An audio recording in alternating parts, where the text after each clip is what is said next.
Welcome back to Mac Talks Football, and PSG have thrashed Monaco 4-1, and they have extended their lead at the top of the table with 13 points against Marseille, and they are now 16 points ahead of Monaco as well. And how that game ended 4-1, I have no idea. So let's go ahead and talk about this game. I mean, if you would have watched that first half, and you would have not you switched off the TV, and then you when the game finished and somebody told you that PSG have won 4-1, you would not have believed, because that first half was so competitive. Both the teams really went at it. I mean, Monaco had the first big chance of the game. I don't know how Minamino misses that one-on-one, but this has been a problem for Monaco. They create good chances, but they are not able to finish it off. And then they, within a minute later, they get punished. Vitinha with that free kick, but I don't know what Maiki was doing. I mean, he had such a bad game. He has to stop that. How that ball goes in the inside of the net, I have no idea. That was such poor goalkeeping. It did not come through the wall as well. It comes from the side of the wall. He can clearly see it. It's in front of his eyes for the entirety of the time.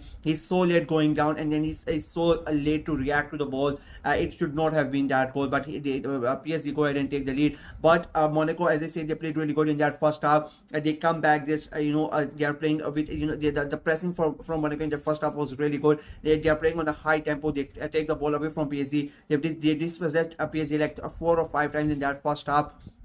Especially in that first 15 to 20 minutes, they were really good. And they go ahead, and Dennis Zakaria goes and a great 1-2 between him and I think it was Minamino. I'm not really sure, but they have the and Dennis Zakaria is in and he scores and becomes 1-0, and it was really justified. They really deserved that goal. It is 1-1, and then Monaco was the team who had the upper hand for like the first 15 to 20 minutes until the 35th minute mark. I think Monaco played really good football, and they should have taken their chances. They had 2 really good chances, but they were just not able to convert them. And as I say, that has been a problem for Monaco. That is why they are not really fighting for the title.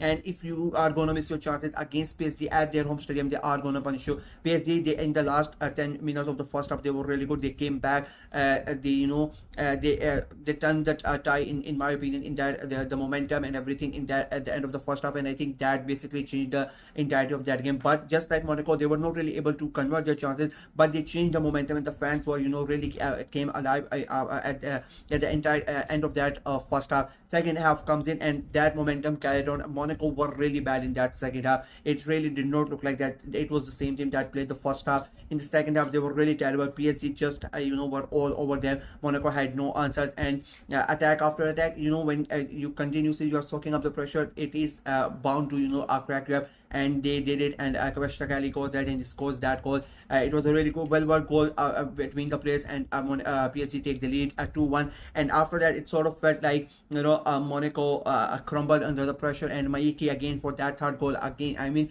how are you not saving that? Ousmane Dembele takes the shoot, but the goalkeeper has to save that. Again on the near post, his reactions today was so poor. I'm not a professional footballer. I don't even play the goalkeeping position, but even I can say like it was really poor goalkeeping. The way he was reacting to stuff, it already happened, and then he's trying to go ahead and try to save that. It was really poor goalkeeping. 2 of the 4 goals were because of his mistakes, and there could have been more, but somehow he got lucky that the other 2 big mistakes were not did not get converted into goals by PSG.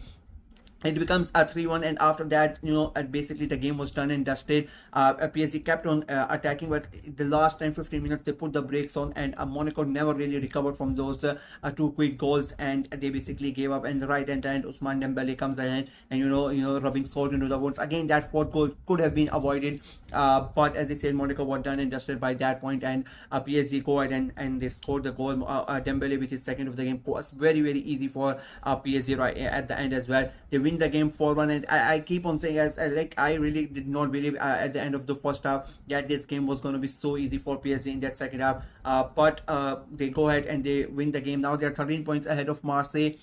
I said when I made a prediction video, I said that if there are very limited games where, in my opinion, PSG are going to drop the points, and this was one of those games where I thought they might. I still went for a PSG win, but I still thought this is one of those games where PSG might drop the points, but they have thrashed Monaco with so ease. So it is looking very, very likely that PSG are going to retain the title. It's just 13 games to go for PSG. They are 13 points ahead. Marseille still have to play their game, so maybe it's going to remain the 10-point gap. But for Monaco, I mean, at the moment, PSG has 16, 17 points ahead of them. It has been a disastrous run between them and PSG. Last year, they were the runners-up. This year, they have been horrendous. And the problem has been the same, which was today. They are not able to finish their chances. They really, I'll be very honest, they really don't have a really good striker up front. And you can call Zakaria, you can call Minamino, and you can call whatever, but they really don't have a potent finisher who can go ahead and who can finish those chances which are creating. Like, they are really good creativity type, but they are not able to finish those chances. And especially in big games like this, when you are playing against a team like PSG who have so many players who can turn up and score the goal, and then you have a couple of bad mistakes from the goalkeeper, so that was basically done for Monaco. They couldn't really help. Now for me, I personally think the title was done for Monaco. Now the main question is, can they really qualify for Europe? I really think it is going to be really tough for them. Will they be able to qualify for the Champions League? I think that now is going to be the main concern for Monaco going around. When the predictions were made early on in the season, before the season started, I said they are not going to qualify for the Champions League. I said they are going to finish sixth. I still think I'm still holding on to those predictions, because if you look at the teams around them, your Lyons, your Lilles, your Nices, I think they have a better score. They play better football as compared to Monaco this season. There's a big chance that Monaco are going to drop out of the top four. So it's going to be quite an interesting end to the season. We are reaching that. And for Monaco, the main question, in my opinion, they have to qualify for the Champions League. That is going to be the deal for them. But it is looking really likely, because their form is not that good and the confidence is not there as well. PSG, on the other hand, they are on cloud 9 at the moment. You're destroying one of your main supposed title rivals with so ease. And you're now 13 points ahead, and it looks really unlikely that anybody is gonna catch PSG for the league. So their main quest now is, again, they have to play those qualifiers for the Champions League to get into the round of 16. So I think their main concern is going to be towards that as well. So a really good night for PSG, a dreadful night for Monaco, a night that started really good, ended up being a horrendous one for them. And I think Maeki really would want to forget about this game, and he would hope that nobody really brings this game up, because he was absolutely dreadful in that game. Easily could have it could have been a 2-1 defeat for PSG, and nobody, and in my opinion, if he doesn't make that mistakes, I don't think PSG go ahead and win this game comfortably. But so yeah, so that is football. A good day and a bad day, but yeah, that's it. That's it from me in this video. Let me know what you guys thought of the game, what you guys thought of PSG's performance, what you guys thought of Monaco's performance. Do you really think anybody can stop PSG, or do you think the title is done and dusted in France and PSG are going to be the champions? Let me know in the comment section below. And what do you think of Monaco? Do you think they can still qualify for the Champions League, or do you think they are going to drop down of the top 4 as well? Let me know in the comment section below. Like the video, share it as well, click on the notification bell, and of course subscribe to the channel. We are trying to get to 500 subscribers before the end of this year, so please go ahead and subscribe before the end of February, not before the end of the year, sorry, before the end of February. So please go ahead and subscribe and help the channel out. Until next time, bye bye.